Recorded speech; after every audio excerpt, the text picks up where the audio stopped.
সকলকে স্বাগত জানাই আরও একটি ক্লাসে। আজকের ক্লাসের বিষয়বস্তু সেন্টেন্স। এর আগের ভিডিওতে সেন্টেন্স কাকে বলে, উদাহরণ সহযোগে, সংজ্ঞা সহযোগে বোঝানো হয়েছে। চাইলে আগের ভিডিওটি দেখে সেন্টেন্সের ধারণাটা ক্লিয়ার করে নিতে পারো বা পারেন।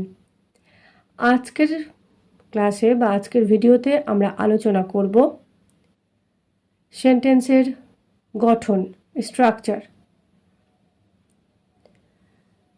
ক্লাসিফিকেশন না, কিন্তু শ্রেণী বিভাগ নয়। আজকের ক্লাসে আমরা সেন্টেন্স বা বাক্যের গঠন বা স্ট্রাকচার নিয়ে আলোচনা করব।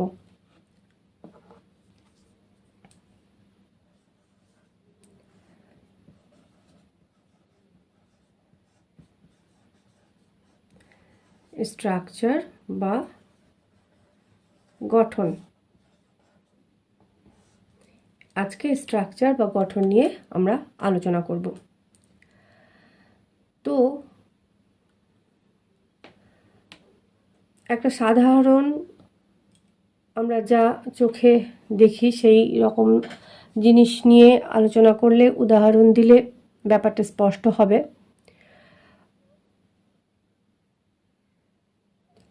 যা চোখে দেখতে পাওয়া যায় সমস্ত কিছুরই একটা গঠন আছে। একটা নির্দিষ্ট গঠনকে অনুসরণ করে পৃথিবীর প্রতিটা জিনিস তৈরি হয়। প্রতিটা জিনিস একটা নির্দিষ্ট মাত্র গঠন সকলেই অনুসরণ করে, বা সৃষ্টিকর্তা ওই একটি মাত্র সূত্র সকলের জন্য ব্যবহার করে থাকেন। সেটি কি? আদি, মধ্য, অন্ত, শুরু, মাঝখানটি এবং শেষ ভাগ। আমরা মাছ সকলেই খাই, কম বেশি সকলেই খাই, কেউ আবার খায় না, কিন্তু মাছ কম বেশি আমরা সকলেই দেখেছি। মাছের দেখবে একটি থাকে মুড়ো বা মাথা, একটা থাকে পেটের দিক, পুরো বডি পার্টটা, আর কিছুটা অংশ লেজ। তিনটা অংশ: মাথা, দেহ, লেজ। আমরা মানুষ, আমাদের মাথা, গলা থেকে পেট পর্যন্ত বুক, মাঝখানটা, আর তারপরে হচ্ছে পা। মাথা, বুক, পা, তিনটা অংশ: আদি, মধ্য, অন্ত। গাছের ডালপালা, পাতা, মাথা, একটা কাণ্ড, মধ্য, অন্ত হচ্ছে মাটির নিচে শিকড়ে। একটা বলকেও ঠিক তুমি যদি ধরো হাত দিয়ে, বলের যে অংশটা এই আঙ্গুলটায় টাচ করে থাকবে সেটাকে আমরা মাথা হিসেবে ধরেই নিতে পারি। মাঝখানের অংশটা মধ্য, তলের অংশটা যেটা এই আঙ্গুল দিয়ে টাচ করব সেটা অন্ত। আদি, এটা এরকম যদি বল হয় তো এটা হচ্ছে আদি, এটা হচ্ছে মধ্য, এটা হচ্ছে অন্ত। এরকমভাবে প্রত্যেকটা জিনিসেরই আদি, মধ্য, অন্ত আছে। ঠিক সেরকমভাবে বাক্যের তো কোনো আকৃতি নেই, আছে। বাক্যের আকৃতি আছে, সেটি হচ্ছে সরল রেখা।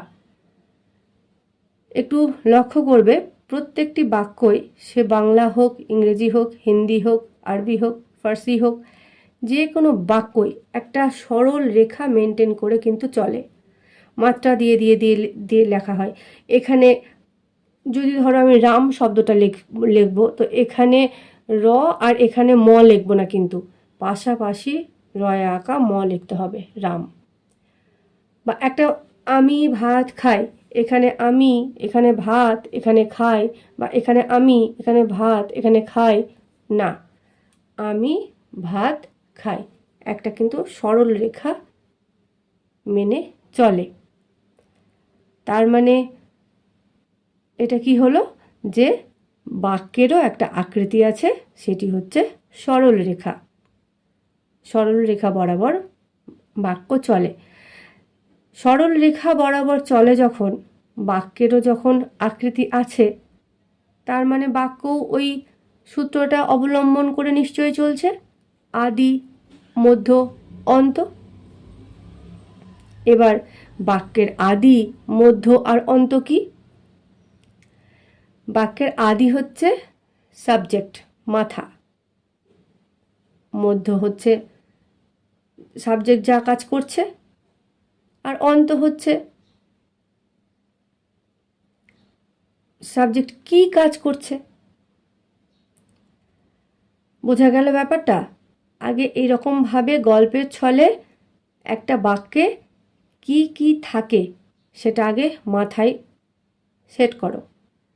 প্রত্যেকটা জিনিসেরই তিনটা অংশ আছে, মাথা, মাঝখানটা লেজের অংশ, আদি মধ্য অন্ত। তো পৃথিবীর সমস্ত কিছুই যখন এই সূত্র অনুযায়ী চলছে, তখন আমাদের এই বাক্যও কেন বাদ যায়? আমাদের এই বাক্যরও মাথা আছে একটি, দেহ আছে একটি, আর ল্যাজ আছে একটি। তো কেমন করে দেখব বাক্যের মাথা, দেহ আর ল্যাজ কোনটা?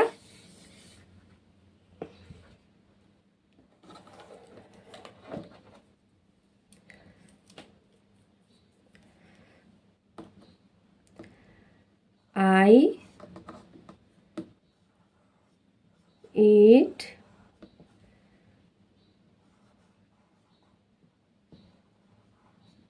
রাইস। আমি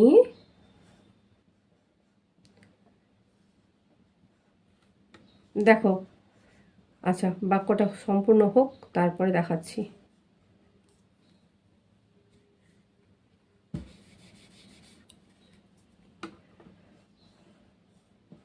ভাত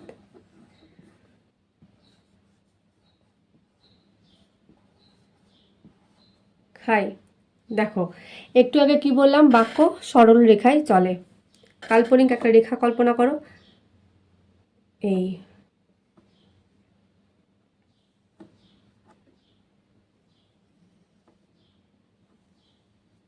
হচ্ছে রাস্তার মতো যাচ্ছে। এটা কি এমনি এমনি এমনি এমনি হয়েছে? এটা কি এমনি এমনি এমনি এমনি হয়েছে? এটা তো স্পষ্ট, বাংলা লেখা তো মাত্রা দিয়েই লিখতে হয়, তো মাত্রাগুলোকে যুক্ত করে দিলেই হয়ে গেল। যেটুকু অংশ ফাঁকা ছিল যেটুকু নিজে থেকেই হয়ে গেল রাস্তা, একটা লাইন তৈরি। দেখো সমান্তরাল দুটো রাস্তা হলো, একটা আকৃতি হলো। এবার আকৃতি যখন আছে তো একটা মাথা তো থাকবেই, দেহও থাকবে এবং তার ল্যাজও থাকবে। তাহলে বাক্যের মাথা কোনটা? মাথা বা আদি এটা, এটা হচ্ছে মাথা বা আদি। মাথা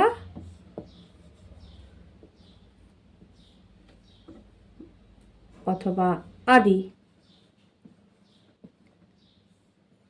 মানে শুরুর দিকটা। এইটা হচ্ছে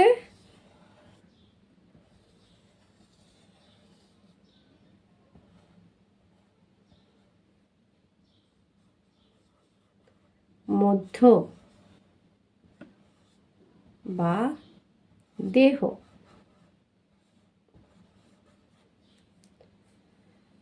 আর এটা হচ্ছে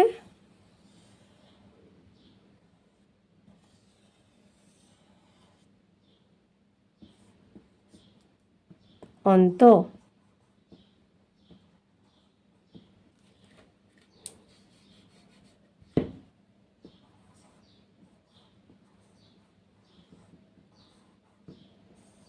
অন্ত বা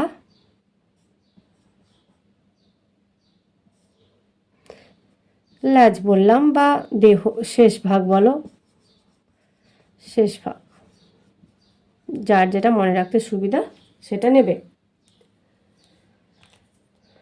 তো এটা হলো একটা বাক্যের মাথা। প্রথমে যেটা থাকলো সেটা হচ্ছে মাথা,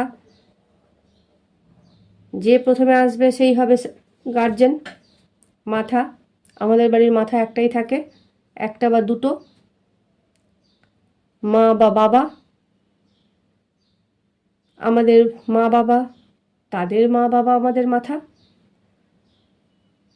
অর্থাৎ মা এবং বাবা, কখনো শুধু বাবা, কখনো মা বাবা উভয়ে, কখনো শুধু মা, মাথা। তার মানেটা আমি কি বলতে চাইছি, সাবজেক্ট কখনো সিঙ্গুলারও হতে পারে, সাবজেক্ট কখনো প্লুরালও হতে পারে।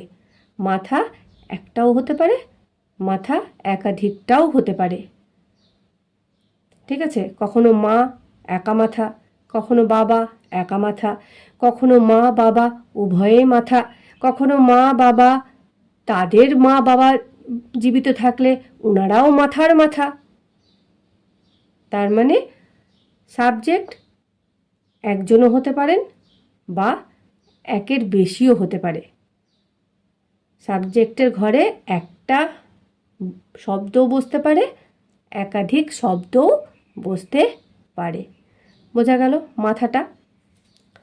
এবার এটা হচ্ছে কি মধ্যভাগ বা দেহ, মাঝখান বা দেহ।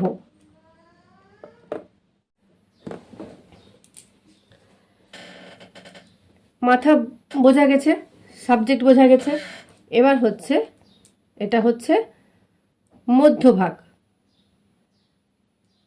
বা দেহ, এটা হচ্ছে মধ্যভাগ বা দেহ। তো মাথার পরে থাকে দেহ, তো এটা হচ্ছে দেহ বা মধ্যভাগ। দেহ তো একটাই থাকে, দেহের অংশ একটাই থাকে, সেই অংশের মধ্যে আবার অনেক কিছু থাকে, ভাগ থাকে, কিন্তু আসল দেহ কিন্তু দেহের ভাগটা, আসল অংশটা কিন্তু একটাই। মানুষের ক্ষেত্রে দেখো মধ্যভাগ একটাই, দুই দিক থেকে দুটো শুধু হাত। গাছের ক্ষেত্রে দেখো কাণ্ড কিন্তু একটাই, শাখা প্রশাখা ওটা মাথাতে চলে গেল, কাণ্ড কিন্তু একটাই। মাছের ক্ষেত্রেও দেখো দেহ কিন্তু একটাই, মাথা আলাদা লেজ আলাদা, সঙ্গে পাখনা আছে, পার্শ্ব পাখনা যাকে বলে, অনেক কিছু টার্ম আছে বায়োলজিক্যাল। তো যাই হোক, তো কিন্তু দেহটা হচ্ছে একটাই।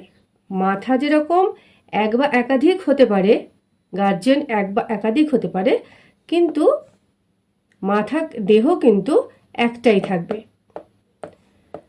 দেহ একটা থাকবে।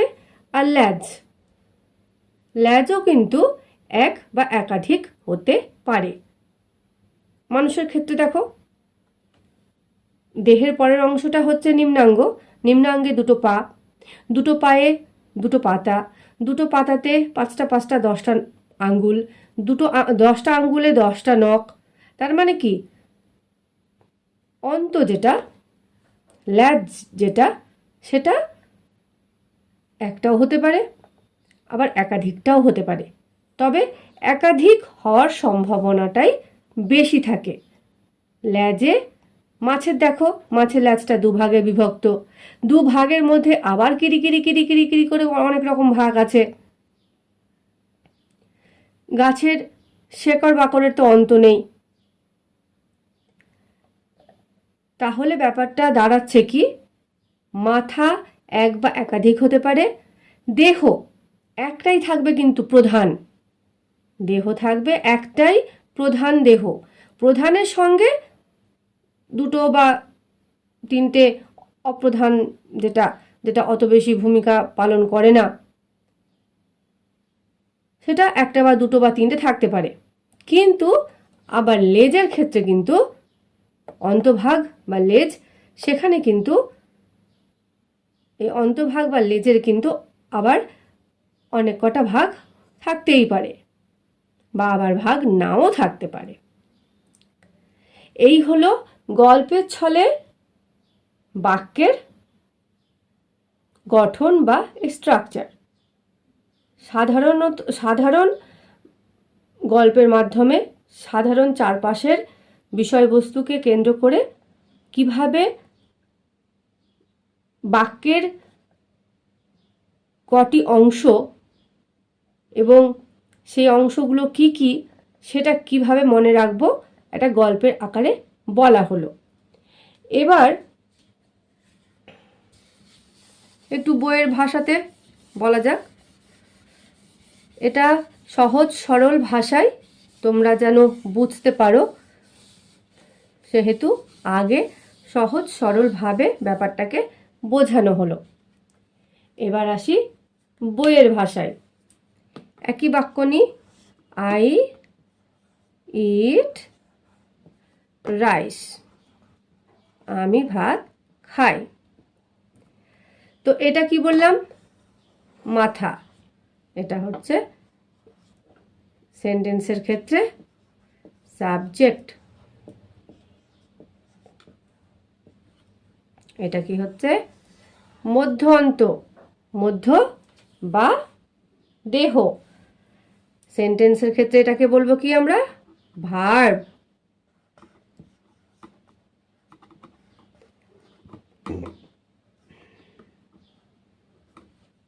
আর এটা কি হচ্ছে?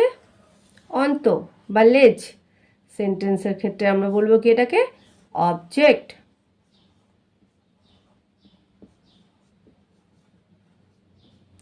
কর্তা,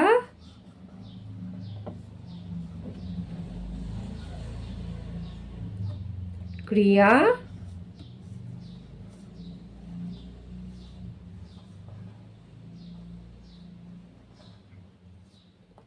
কর্ম।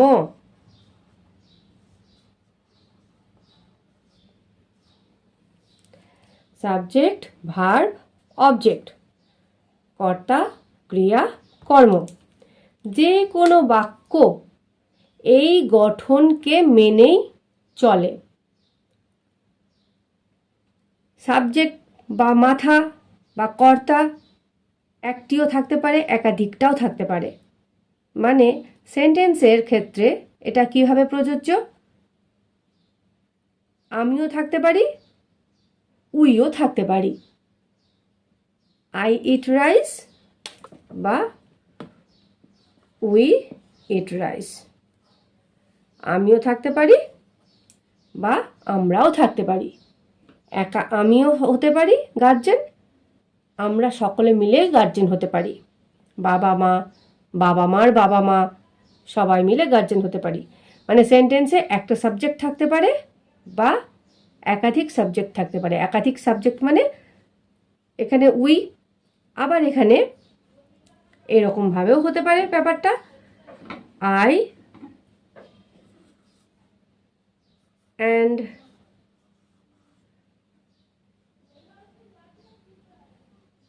কি লিখবো?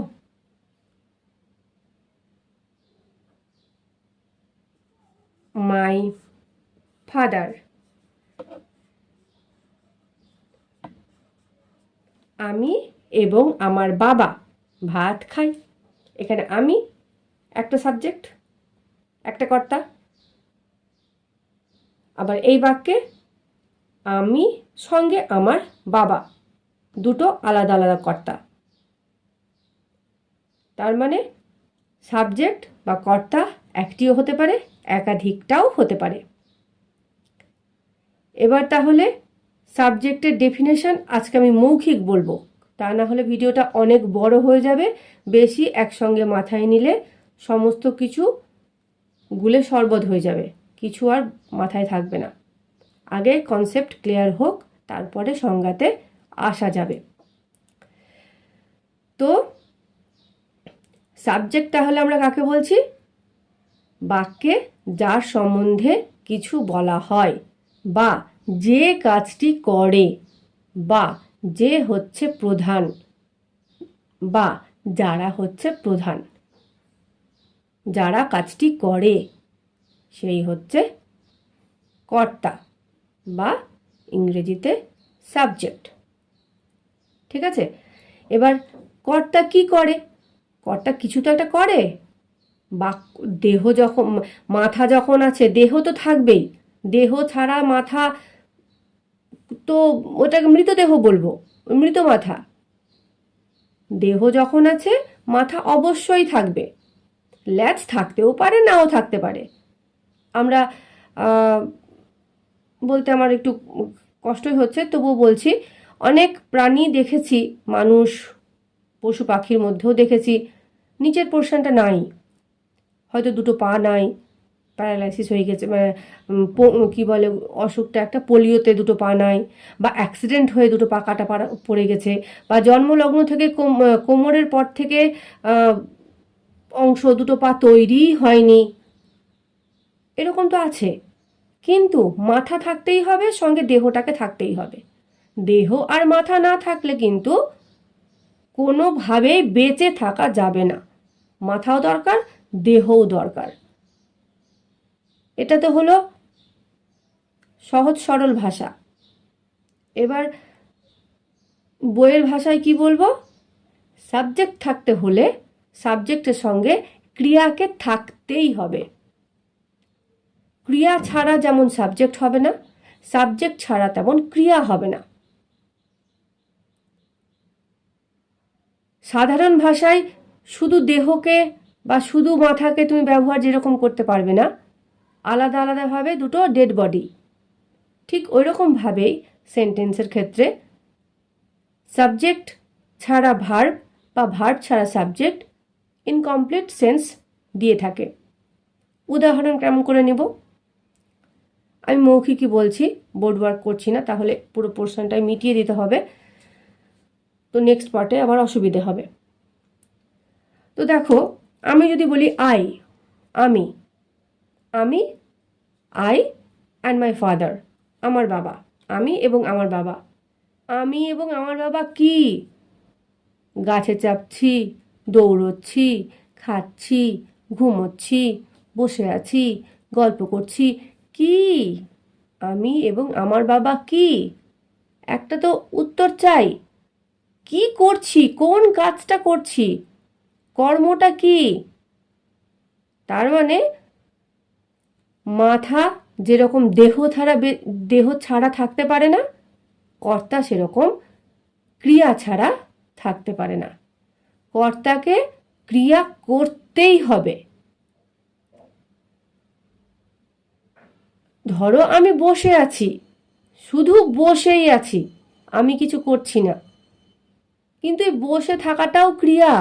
আমি বসে আছি, আমি বসে থাকা কাজটি করছি, বসে থাকাটাও ক্রিয়া। ক্রিয়া ছাড়া কর্তা অসম্পূর্ণ। আর কর্তা ছাড়া ক্রিয়া কিভাবে অসম্পূর্ণ? খাই, আমি খাই। এবার যদি বলি শুধু খাই, কে খাই, কেন খাই, কারা কারা খাই, কখন খাই, পেট ভরে খাই না না খাই, অনেক রকম প্রশ্ন আসছে। খাই যদি শুধু বলি, তাহলে তো আমরা বুঝতে পারছি না একজন খাচ্ছে, সরি, একজন খাচ্ছে না দুজন খাচ্ছে, না মানুষ খাচ্ছে, না খাচ্ছে, পশু পাখি খাচ্ছে, না গরু ছাগলে খাচ্ছে। তার মানে এই দেহটাকে ঠিকঠাকভাবে পরিচালনা করার জন্য মাথা দরকার। মাথা ছাড়া দেহ ঠিকঠাকভাবে এগোতে পারবে না। পা ছাড়া দেহ এগোতে পারবে, কিন্তু মাথা ছাড়া দেহ এগোতে পারবে না। দেহকে এগানোর জন্য মাথা লাগবেই। আমি খাই, কে খায়? আমি না তুমি না সে না তারা না তোমরা? কে খায়? উত্তর কই? কর্তা কই?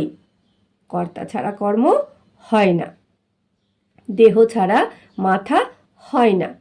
ঠিক যেমন মাথা ছাড়া দেহ হয় না, তেমনি দেহ ছাড়া মাথা হয় না। সাবজেক্ট ভার্ব ক্লিয়ার হলো? সাবজেক্ট ছাড়া ভার্ব হতে পারে না, ভার্ব ছাড়া সাবজেক্ট হতে পারে না। মানে একটা বাক্যে সাবজেক্ট এবং ভার্বকে থাকতে হবেই। অবজেক্ট অপশনাল, থাকতে পারে নাও থাকতে পারে, থাকলে খুবই ভালো, আর না থাকলেও বিশেষ অসুবিধে নেই। উদাহরণ নিই, আমি খাই। কেউ যদি আমাকে বলে, এই তুমি কি করছো? আমি পরিষ্কার বললাম আমি খাচ্ছি। যে আমাকে প্রশ্ন করেছিল সে কিন্তু বুঝে গেল যে মাথাটা কি করছে, মাথা আর দেহ দুজন মিলে কি করছে সেটা বুঝে গেল অপরজন, তার বুঝতে কিন্তু অসুবিধা হলো না। হ্যাঁ, ক্লাসিফিকেশন হলো না, একেবারে পুঙ্খানুপুঙ্খ বর্ণনা হলো না, শ্রেণী বিভাগ করা হলো না। আমি খাচ্ছি তো কি খাচ্ছি, ভাত খাচ্ছি, রুটি খাচ্ছি, মুড়ি খাচ্ছি, ফল খাচ্ছি, চিপস খাচ্ছি, কি খাচ্ছি সেটা পরিষ্কার করে বোঝা না গেলেও আমি যে খাচ্ছি, আমি যে নির্দিষ্ট একটি কাজ করছি, খাওয়া কাজটাই করছি, পড়াশুনো করছি না, ঘুমোচ্ছি না, গল্প করছি না, বসে নেই,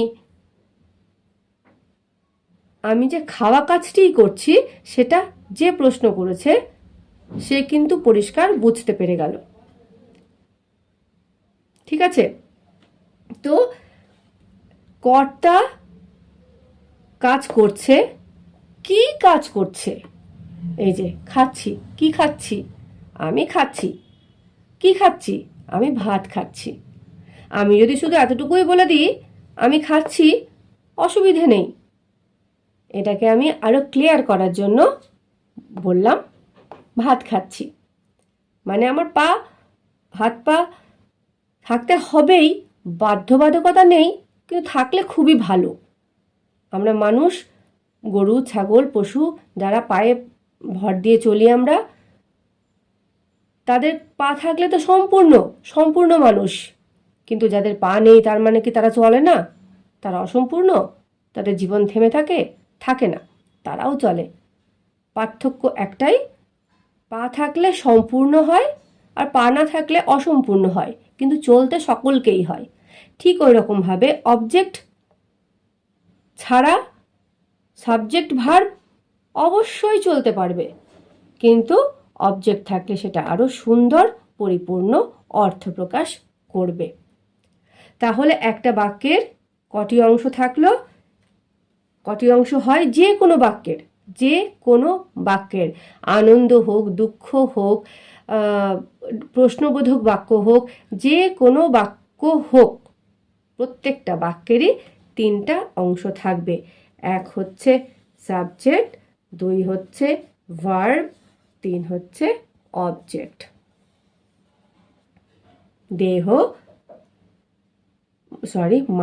মাথা বা কর্তা, দেহ বা ক্রিয়া, লাজ বা কর্ম। এরকমভাবে গল্পের ছলে পুরো ওই দেহ, বারবার আগে দেহ আসছে, মাথা, দেহ, কর্ম, এই কথা তিনটে মাথায় রেখে এটাকে মনে রাখার চেষ্টা করো। তাহলে সাবজেক্টের কটি অংশ, সেন্টেন্সের কটি অংশ, সেটি বুঝতে আর অসুবিধে হবে না। তো আজকের ক্লাসটি এখানেই আমি সম্পূর্ণ করছি, অনেক বড় হয়ে যাচ্ছে আর আমি আর চাইছি না এটাকে বাড়াতে। তো পরবর্তী ক্লাসে আমি সাবজেক্ট, ভার্ব, অবজেক্ট এই তিনটার ক্লাসিফিকেশন করব, যদি বড় না হয় তিনটার সংজ্ঞা লেখাবো। আজকের ক্লাস এই পর্যন্ত।